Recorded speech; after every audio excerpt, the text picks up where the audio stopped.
आज नवरात्रीची चौथी माळ, चौथी कविता। आजची कविता आहे आवलीवर, म्हणजे संत तुकारामांची दुसरी पत्नी जिजाबाई। संत तुकारामांची थोरवी, त्यांची विठ्ठल भक्ती आपण सगळेच जाणतो।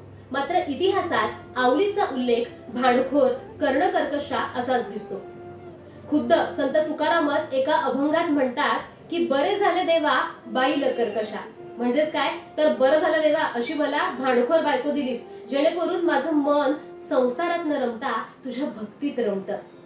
तर ही आवली नेमकी कशी होती, तिने कसा तुकोबांचा संसार सांभाळला, वेळी ती पांडुरंगाशी भांडायची, त्याला दूषण सुद्धा द्यायची, तरी सुद्धा पांडुरंग या आवलीसाठी मदतीला धावून यायचा।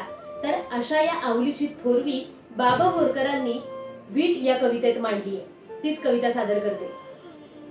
तुक्याच्या पायाची भायाजीने वीट, केली पायपीट 84ची। तुक्याच्या पायाची भायाजीने वीट, केली पायपीट 84ची।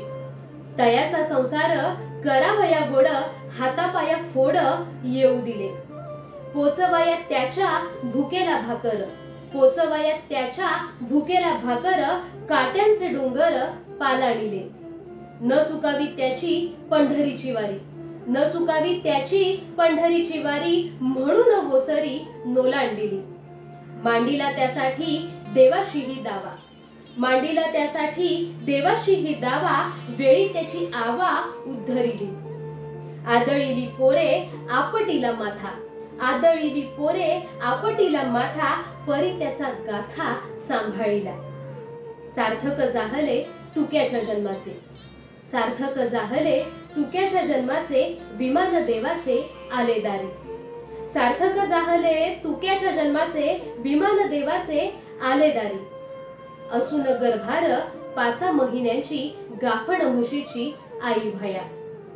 आली या मुक्तीले लाविले माघारी, आली या मुक्तीले लाविले माघारी, तुक्याहुनी थोरी जिजाऊची। डोळ्यापुढे आहे ताजा तो प्रसंग, डोळ्यापुढे आहे ताजा तो प्रसंग, रडे पांडुरंग ढसा ढसा, रडे पांडुरंग ढसा ढसा।